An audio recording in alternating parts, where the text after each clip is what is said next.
Let's take a look at a few of the options on the crop tool. If I hit the letter C to go to crop, or click the crop tool, you'll see that it instantly puts corners around the image. In many cases, I may have taken a shot I really like, and I want to have it printed, but I know I want it 8 by 10. Before we do anything to crop this image, I'll look under Image and Image Size to see what width and height I actually did get. And this is a little over. It's 10.8 by 8.1. And if I'm taking this to a Photoshop or even my local drugstore that has the machines that will print them, I don't want them to decide where to crop, what to cut out. So I'm going to do it in advance. When I click OK, a lot of people would assume they could just type in 8 by 10. And for this image, it's really a landscape shot. So I'm going to do 10, and I hit Tab to jump over, by 8. And I can see what I need to compromise.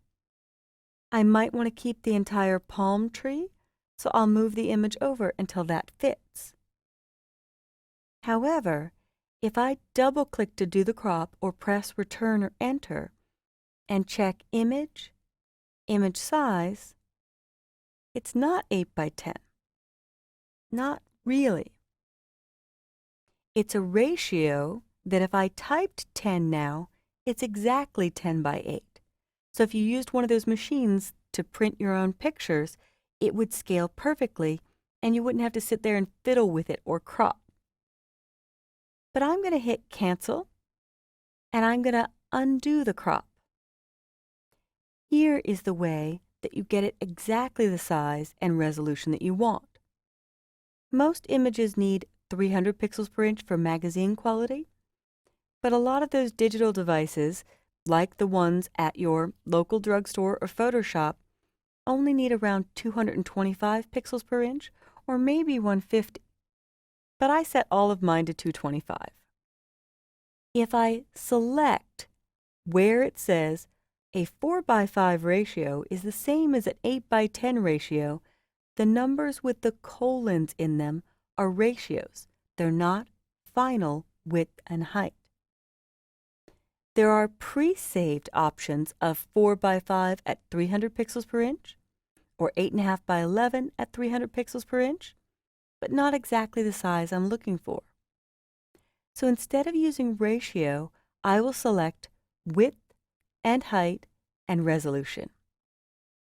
And when I do, now I can type in 10 by 8 at 225 pixels per inch.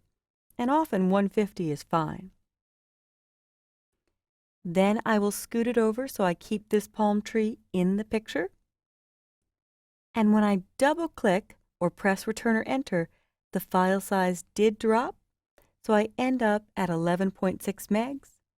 And if I check Image and Image Size, it's perfectly 8 by 10. Now let's try that again with a different dimension. I'll click OK because it's where I want it, and I can actually make a new crop preset, which is beautiful. It will save this frequently used size for me. So it's 10 by 8 at 225. I might want to quickly save another one that's 8 by 10 at 225. So I'll click OK, and that will now be a custom one in the crop menu. But in this shot, I want to do a 6 by 4. In fact, when you just have a roll of pictures printed from your camera, the default is 6 by 4 or 4 by 6. And again, if I were to choose one of the ratios, 4 by 6, which is also a ratio of 2 by 3, it fits pretty well, but I have to decide, do I want to keep more of the dress in the shot and cut close to her head, or do I want to balance in between? Ideally, I should be trying to get the focal point on her face. If you use the rule of thirds, the interesting areas should be at the intersection of these guides if you split the image into thirds, horizontally and vertically. So as I crop, I may shoot for that, but let's just keep it simple for this example. I've put in 4:6, but it's really 2:3. And I'm going to switch tools and don't crop. And before I do anything, I'll check image size. It's 9.7 by 16. So it's a very large image and I have room to work with.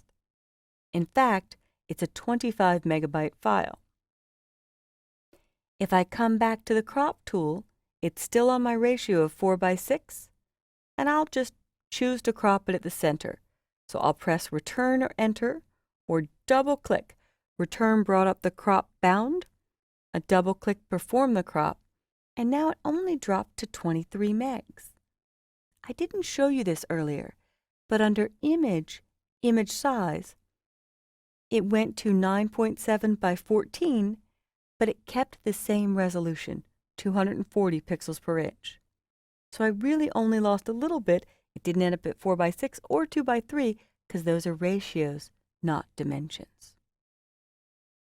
So I'm going to hit Cancel and undo the crop, and I will type in my own width and height and resolution. And I'm going to do 4:6 inches, a real dimension, at 225. And it's the same area I had before. I could try harder to keep that rule of thirds into play and do some cropping on the image itself to maybe get the focal point to her face, giving the eye something interesting to look at and the camera a place to rest on. Now, when I double-click or press Return or Enter, the file size dropped all the way down to 3 megabytes. Every time you cut the dimensions in half, the width and height in half, the file size drops 4 times. So if I look at image size, it is exactly what I wanted, 4:6 at 225. And this is a frequent size for me. So if I click OK and go to this menu for the crop tool, I can make another new crop preset that is 4:6 at 225. So it's important to illustrate all the controls and preset options you have for the crop tool, but also the difference between ratios and actual width, height, and resolution values. So see what size you often end up printing and build a couple crop presets of your own.